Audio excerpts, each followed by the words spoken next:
स्वागत है आप लोगों को हिंदी प्रभात यूट्यूब चैनल में।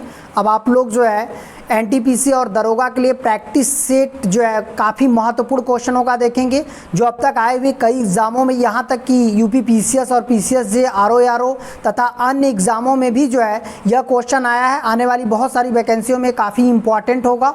हम लोग आते हैं पहले क्वेश्चन में। पहला क्वेश्चन है विटीकल्चर कहा जाता है। तो ध्यान रखना है कि विटीकल्चर किसको कहते हैं। तो इसका ऑप्शन बी हो जाएगा, अंगूर के उत्पादक के लिए। अंगूर के उत्पादक को विटीकल्चर कहा जाता है। अगले क्वेश्चन की तरफ बढ़ते हैं। निम्नलिखित में से कौन सी दो दाल वाली तिलहनी फसल है। तो इसका मतलब है कि कौन सी ऐसी है जो दो दाल उसमें प्राप्त होते हैं। तो ये क्या हो जाएगा, ये हो जाएगा मूंगफली। मूंगफली दरअसल इसमें दो चीज़ें हैं। एक तो यदि पूछता है कि किसमें प्रोटीन की मात्रा अधिकतम मिलती है, तो मूंगफली में ही मिलता है, सोयाबीन में मिलता है। यहाँ तक कि इस पर यहाँ से भी क्वेश्चन आता है। इसका सर्वाधिक उत्पादन मध्य प्रदेश राज्य करता है। आगे क्वेश्चन बढ़ते हैं। अगला क्वेश्चन है पीली क्रांति या पित्त क्रांति संबंधित है। तो ये ध्यान रखना है कि ये तिलहन उत्पादन से है, तिलहन उत्पादन से पीली क्रांति संबंधित है। और फिर इसके बाद हम लोग आगे बढ़ते हैं। राष्ट्रीय केला अनुसंधान संस्थान कहाँ पर स्थित है। तो राष्ट्रीय केला अनुसंधान संस्थान यह भुसावल महाराष्ट्र में है। यहाँ पर पूरे भारत का सबसे प्रसिद्ध केला भी होता है। भुसावल का केला जो प्रसिद्ध नाम से भी जाना जाता है, यह अनुसंधान महाराष्ट्र में है। यह क्वेश्चन यूपी आरओ मेंस में 2014 में भी क्वेश्चन पूछा हुआ है। ये दोनों क्वेश्चन। हम लोग और आगे बढ़ते हैं अगले क्वेश्चन की तरफ। निम्नलिखित में से किस प्रांत में दलहन का उत्पादन सर्वाधिक होता है। तो दाल के लिए सबसे उपयुक्त जो है काफ़ी महत्वपूर्ण क्वेश्चन है। तो आपको ये हो जाएगा मध्य प्रदेश। उत्तर प्रदेश सबसे ज़्यादा मोटे अनाज और गेहूँ, आलू, गन्ना के लिए काफ़ी प्रसिद्ध है। फिर इसके बाद हम लोग बिहार पंजाब में भी जाएंगे तो वहाँ पर भी गेहूँ उत्पादन होता है। बिहार में मक्का से ले करके बहुत सारे तत्वों का उत्पादन होता है। चलिए हम लोग अगले क्वेश्चन की तरफ बढ़ते हैं। क्वेश्चन नंबर 6 की बात करते हैं। क्वेश्चन नंबर 6 है कीट संवर्धन क्या है।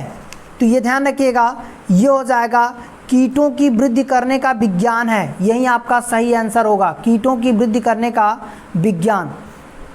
अगला क्वेश्चन है लौंग क्या है। लौंग जो होता है एक मसाले में प्रयुक्त होता है। हालांकि ये दांतों के दर्द के लिए काफ़ी उपयुक्त है, लेकिन लौंग मुख्यतः किससे प्राप्त होता है। ये सूखे हुए पुष्प है, इसका मतलब है सूखा फल भी उसको कहा जा सकता है। तो इसका ऑप्शन डी सही हो जाएगा। भारत में उत्तर प्रदेश का द्वितीय स्थान उत्पादन में है। मतलब पूरे भारत में उत्तर प्रदेश का किसके उत्पादन में द्वितीय स्थान रखता है। तो ये हो जाएगा धान। बंगाल, पश्चिम बंगाल के बाद सबसे ज़्यादा धान जो है उत्तर प्रदेश में उत्पादन होता है। अब आगे आते हैं अगले क्वेश्चन के लिए। उत्तर प्रदेश में से निम्नलिखित में से किन दो फसलों में सबसे बड़ा उत्पादन होता है। उत्तर प्रदेश में दो फसल ऐसे हैं जो सबसे बड़ा उत्पादन होता है। तो ये दो फसल कौन कौन से हैं। तो ये क्या हो जाएगा, एक हो जाएगा आलू, दूसरा हो जाएगा गन्ना। आलू और गन्ना पूरे भारत में, आलू, गन्ना, गेहूँ, ये सभी सबसे ज़्यादा उत्तर प्रदेश में ही उत्पादन होता है। अगले क्वेश्चन की तरफ बढ़ते हैं। उत्तर प्रदेश का प्रमुख फसल है। तो उत्तर प्रदेश में सबसे प्रमुख फसल आप देखेंगे गेहूं और गन्ना दोनों ऑप्शन में आ रहा है। तो यहाँ पर क्या होगा कि आपको उसमें भी देखना होगा कि कौन सा उत्पादन सबसे ज़्यादा है। तो गेहूं का आंसर क्या हो जाएगा, सही हो जाएगा। अब ध्यान रखिएगा अगले क्वेश्चन की तरफ बढ़ते हैं। भारतीय साग सब्जी अनुसंधान संस्थान स्थित है। तो ध्यान रखिएगा, इसको साग सब्जी या साग भाजी भी लिखा हुआ है। तो साग भाजी अनुसंधान जो है ये वाराणसी में है। वाराणसी में एक तो सब्जी अनुसंधान केंद्र है, दूसरा अंतर्राष्ट्रीय चावल अनुसंधान केंद्र भी जो है वाराणसी में ही है। अगले क्वेश्चन की तरफ बढ़ते हैं। सरदार वल्लभ भाई पटेल कृषि विश्वविद्यालय जो है कहाँ पर अवस्थित है। तो ये हो जाएगा आपका मेरठ में। मेरठ में अवस्थित है। काफ़ी इंपॉर्टेंट क्वेश्चन है। अब आते हैं बिहार में उत्पादन की दृष्टि से चावल के बाद दूसरी फसल कौन सी है बिहार में। बिहार एसआई में ये क्वेश्चन आया भी था। यहाँ तक कि अदर एग्ज़ाम जैसे बीपीएससी जो है ये भी क्वेश्चन देता है चावल के बाद दूसरा सबसे महत्वपूर्ण फसल कौन सी है। तो ये ऑप्शन ए हो जाएगा, गेहूँ। किसके उत्पादन में मध्य प्रदेश का स्थान प्रथम है। तो मध्य प्रदेश आप लोग जानते हैं सोयाबीन भी है और दाल भी है। अब आता है आपको इसमें कौन सा आंसर सही होगा। तो यहाँ पर हो जाएगा दाल उत्पादन, क्योंकि सोयाबीन में भी प्रथम है लेकिन दाल इसका सही आंसर होगा। सोयाबीन अदर राज्यों में भी होता है। देश, अगला क्वेश्चन हो जाएगा दाल हो जाएगा इसका आंसर। अगला क्वेश्चन है देश में राजस्थान किसका एकमात्र सबसे बड़ा उत्पादक माना जाता है? तो ये हो जाएगा मोटा अनाज। मोटे अनाज में कौन सा आएगा? बाजरा। मोटे अनाज में बाजरा आंसर इसका सही होगा। बाजरा उत्पादन में सबसे बड़ा है। इंदिरा गांधी नहर निकलती हैं। इंदिरा गांधी नहर जो है आपको ये ध्यान रखना है सतलज नदी से ही मुहाने से निकलती हैं। वहीं पे ब्यास नदी है जहाँ जुड़ती है, उस स्थान का नाम है हरि के बैराज। हरि के बैराज जो है पंजाब में स्थित है, आपको ध्यान रखना है। इंदिरा गांधी नहर भारत की सबसे बड़ी नहर है। यहाँ तक कि राजस्थान की हरियाली भी कहा जाता है, क्योंकि यह नहर पूरे राजस्थान में सबसे ज़्यादा सिंचाई जो है फैलाती है। हालांकि यह 3 राज्यों की संयुक्त परियोजना है। आगे बढ़ते हैं, चलिए आते हैं अगले क्वेश्चन पे। टिहरी बांध परियोजना निर्मित जलाशय का नाम यदि पूछा जाएगा तो यहाँ पर देखिए अलग अलग परियोजनाओं पर अलग अलग है। जैसे गोविंद सागर है वो पंजाब में है, कह सकते हैं कि, और गोविंद बल्लभ पंत है तो ये रिहंद पे है। स्वामी राम तीर्थ सागर पूछेगा तो यही टिहरी पे है, उत्तराखंड में। उत्तराखंड में भागीरथी नदी पर जो है इसका सही आंसर हो जाएगा। अब क्लियर हो गया। अगले क्वेश्चन की तरफ बढ़ते हैं। निम्नलिखित में से कौन सा राज्य जो है समूह भाखड़ा नागल परियोजना से जल प्राप्त करता है? तो भाखड़ा नागल परियोजना जो है 3 राज्यों का जो है कह सकते हैं कि संयुक्त परियोजना है। तो इसका सही आंसर हो जाएगा आपका पंजाब, हरियाणा और राजस्थान। इसका सही आंसर पंजाब, हरियाणा और राजस्थान है। काफ़ी महत्वपूर्ण क्वेश्चन है। इसी के पीछे जो है गोविंद सागर झील है, भाखड़ा नागल बांध के पीछे। अब देखिए हम लोग आते हैं अगले क्वेश्चन की तरफ। निम्न में से किसे दामोदर नदी से निकाला गया कहा जाता है? कौन सी नहर दामोदर नदी से निकली है, इस पर भी क्वेश्चन बना हुआ है। तो ये ध्यान रखिएगा, एडन नहर। ये काफ़ी महत्वपूर्ण है, पीसीएस प्री में भी आया था 2015 में जब रिपीट किया था एडन नहर। अब आते हैं अगले क्वेश्चन की तरफ। भारत में तंबाकू की खेती की शुरुआत की गई थी किसके द्वारा? तो ये ध्यान रखना है, पुर्तगालियों के द्वारा। अगला क्वेश्चन है निम्नलिखित में से कौन सी एक नहर उत्तर प्रदेश की प्रमुख नहर है? तो ये ध्यान रखना है कि उत्तर प्रदेश का सबसे बड़ा जो नहर है वो शारदा नहर है, और ये काफ़ी इंपॉर्टेंट है। उत्तर प्रदेश आयोग में हमेशा क्वेश्चन पूछता है, और यहाँ तक कि एसआई में ये क्वेश्चन पूछा हुआ है, उत्तर प्रदेश एसआई में। आते हैं अगले क्वेश्चन की तरफ। और राष्ट्रीय जैव उर्वरक विकास केंद्र की स्थापना की गई है, और यह उर्वरक कहाँ पे है? तो जैव उर्वरक है तो ये हो जाएगा आपका उत्तर प्रदेश में, गाजियाबाद में है राष्ट्रीय जैव उर्वरक। राष्ट्रीय जैव उर्वरक जो है गाजियाबाद में है। अगला क्वेश्चन है सूक्ष्म किसानी कहते हैं, सूक्ष्म किसानी, अनुबंध किसानी कहते हैं, जीविका या झूम किसानी को परिशुद्ध। तो इस तरह से क्वेश्चन जो है बने हैं, तो आपको ध्यान रखना है परिशुद्ध किसानी को कहा जाता है सूक्ष्म किसानी। श्वेत क्रांति संबंधित है, श्वेत क्रांति या इसी को एक और नाम दिया गया है ऑपरेशन फ्लड, ऑपरेशन फ्लड भी दिया गया है, और इसी को श्वेत क्रांति कहते हैं। यह दुग्ध उत्पादन से संबंधित है। भारत विश्व में दुग्ध उत्पादन में पहला स्थान रखता है, इस चीज़ को ध्यान रखना है। मक्खन उत्पादन में डेनमार्क रखता है, लेकिन भारत दुग्ध उत्पादन में विश्व में पहला। यदि भारत में कोई राज्य पूछ देता है कि कौन सा राज्य सबसे ज़्यादा दुग्ध उत्पादन करता है, तो ये हो जाएगा उत्तर प्रदेश। आगे बढ़ते हैं अगले क्वेश्चन की तरफ। बूचर द्वीप जो कि मुंबई में है, निम्न में से किसके उत्पादन के लिए विख्यात है? तो ये हो जाएगा आपका ऑप्शन जो है कह सकते हैं डी, मांस के लिए काफ़ी इम्पोर्टेंट है। जमुनापारी, अंगोरा, गद्दी, मारवाड़ी, ये किसका किस्म है? इस पर भी क्वेश्चन बने हुए हैं पीसीएस में।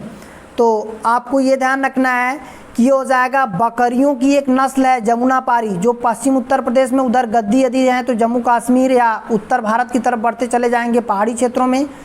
यह जो है बकरियों की नस्ल है। क्लियर हो गया। अगले क्वेश्चन की तरफ पढ़ते हैं। पशुओं में होने वाला रोग मुंह पका किस प्रकार का रोग है?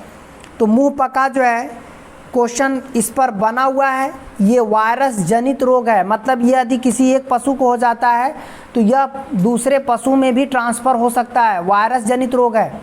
आते हैं आंवला जो कि विटामिन सी का अच्छा स्रोत है, का वैज्ञानिक नाम क्या है? वैज्ञानिक नाम क्या है? तो ये हो जाएगा, पहला है एम्बिलिका ऑफिसिनेलिसिस, तो ये हो जाएगा पहला ऑप्शन ए। आगे बढ़ते हैं ऑपरेशन फ्लड, अभी आपने श्वेत क्रांति पढ़ी थी, वही ऑपरेशन फ्लड मैंने उसी समय बताया था, वो वही क्वेश्चन है, इसको इस तरह से पूछा हुआ है। ऑपरेशन फ्लड दूध उत्पादन के लिए है।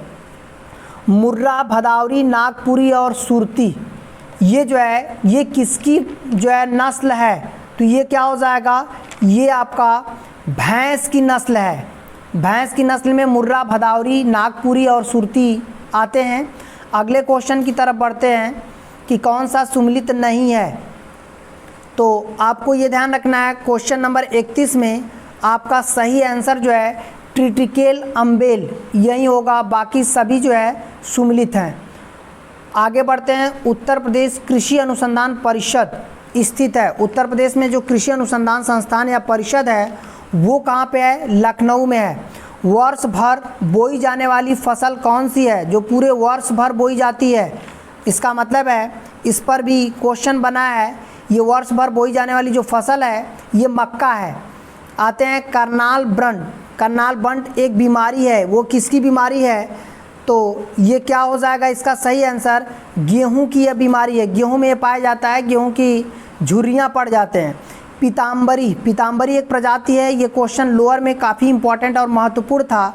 ये एक प्रजाति किसकी है? तो ये सरसों की प्रजाति है। निम्नलिखित में से कौन सा एक पादप हार्मोन्स है? पादप हार्मोन्स की बात करेंगे तो ये काफ़ी इंपॉर्टेंट होता है। पादप हार्मोन्स जो है इनमें से कौन है? तो ये क्या हो जाएगा? साइटोकाइनिन। साइटोकाइनिन पादप हार्मोन्स है। अब देखिए अगले क्वेश्चन की तरफ बढ़ते हैं। राष्ट्रीय जैविक खेती केंद्र ये कहाँ पर स्थित है? राष्ट्रीय जैविक खेती केंद्र, तो ये हो जाएगा गाजियाबाद। ये उत्तर प्रदेश आयोग में ये क्वेश्चन पूछा है, एसआई में भी ये क्वेश्चन पूछा है। फिर आते हैं अगले क्वेश्चन में, कंचन एक उन्नत किस्म है। कंचन एक उन्नत किस्म है, किसका है? इसको 2-3 बार आयोग ने पूछा है, क्योंकि जो है उत्तर प्रदेश इसके उत्पादन में काफ़ी प्रसिद्ध है। तो ये हो जाएगा आंवला। कंचन एक उन्नत किस्म आंवला का है। अगला क्वेश्चन की तरफ बढ़ते हैं। कुछ फसल हैं और उसकी बीमारियां हैं, जैसे इसमें हो जाएगा धान हरित बाल। धान हरित बाल में लगता है? नहीं, ऐसा नहीं होता है। तो यही आपका सही आंसर हो जाएगा, क्योंकि वो पूछ रहा है सुमिलित नहीं है। बाजरा में अरगट पड़ता है, मटर में बुकनी, चना में उकठा, ये सभी जो है रोग सुमिलित हैं। अगला क्वेश्चन है, अगले नंबर क्वेश्चन को देखिएगा। फूलों की खेती को क्या कहा जाता है? तो फ्लोरिकल्चर सही है। फसलों की खेती को एग्रोनॉमी, यही आपका सही आंसर हो जाएगा, एग्रोनॉमी, क्योंकि सब्जियों को हार्टिकल्चर, फलों को जो है पोमोलॉजी। एग्रोनॉमी जो होता है वो घास उत्पादन संबंधी होता है। अगले क्वेश्चन की तरफ हम लोग बढ़ते हैं। अगला क्वेश्चन हो जाएगा, फसलों में पर्णीय छिड़काव के लिए सबसे उपयुक्त उर्वरक है। तो पर्णीय छिड़काव के लिए सबसे उपयुक्त जो है आपका यूरिया हो जाता है, जिसमें नाइट्रोजन की मात्रा 46% पाई जाती है। भारत में सबसे अधिक इसका इस्तेमाल जो है उत्तर प्रदेश करता है। अब आते हैं, पौधों में फ्लोएम मुख्यतः क्या करते हैं? पौधों में 2 तत्व होते हैं जो आहार नाल, मतलब कि कह सकते हैं कि पौधों को तो भोजन पहुंचाना, जिसमें फ्लोएम और जाइलम होता है। जाइलम जल को तैयार करता है और फ्लोएम उसके तत्वों को। इसका मतलब है ये ऑप्शन ए हो जाएगा, आहार वहन करता है। इसका मतलब है पौधों को भोजन जो है फ्लोएम तैयार करता है, पौधों को जल जो है जाइलम तैयार करता है। चलिए हम लोग अगले क्वेश्चन की तरफ बढ़ते हैं। भारतीय पशु चिकित्सा विज्ञान अनुसंधान संस्थान अवस्थित है। तो ये हो जाएगा आपका बरेली में है। काफ़ी इंपॉर्टेंट क्वेश्चन है, इस पर से क्वेश्चन आए भी हैं। भारतीय पशु चिकित्सा विज्ञान अनुसंधान उत्तर प्रदेश आयोग कई बार पीसीएस में, एसआई में तथा यहाँ तक कि लेखपाल वीडियो में भी पूछा है, काफ़ी महत्वपूर्ण है। आगे बढ़ते हैं। निम्नलिखित में से किस राज्य में नलकूपों द्वारा सिंचित भूमि क्षेत्र सबसे अधिक पाया जाता है? तो नलकूप की सबसे ज़्यादा सिंचाई जो है ये कहाँ होती है? तो उत्तर प्रदेश में नलकूप की सबसे ज़्यादा सिंचाई की जाती है। अगले क्वेश्चन की तरफ बढ़ते हैं। बीटी कल्चर, बेजी कल्चर, पीसी कल्चर और ओलरी कल्चर। यदि हम लोग पीसी कल्चर की बात करेंगे तो इसका मतलब है आपका बीटी कल्चर कहेंगे तो ये क्या हो जाएगा? इसमें हो जाएगा आपका बीटी कल्चर में आंसर होगा ए का अंगूर की खेती हो जाएगा, ए का चौथा हो जाएगा, फिर इसके बाद बी का आपका तीसरा हो जाएगा, बेजी वृक्षों का है, पीसी जो है ये मछलियों के लिए, ओलरी सब्जियों के लिए। तो इसका मतलब है कि ये सभी जो है हो जाएंगे। तो इतना ही आपका टोटल क्वेश्चन हो गया। और आज आपको इतना ही आप लोगों का समय बचाने के लिए हिंदी प्रभात जो है आपको ध्यान रखना है कि अब हमारी जो है टीम आपको कम समय में ज़्यादा से ज़्यादा जो है क्वेश्चन देने का प्रयास करेगी, ताकि बीच बीच में जो भी वर्ड आ रहे थे उसको समाप्त किया जाएगा। और जो भी प्रॉब्लम आएगी आप लोग इस वीडियो में आप लोग कमेंट्स करिएगा, कि जो भी नहीं समझ में आता है कमेंट्स करिएगा, आप लोगों का फिर से जो है कमेंट्स के माध्यम से फिर से वेरीफाइड करा दिया जाएगा। बाकी इसके बाद आप लोग इस वीडियो को ज़्यादा से ज़्यादा लाइक करिएगा, शेयर करिएगा और धन्यवाद।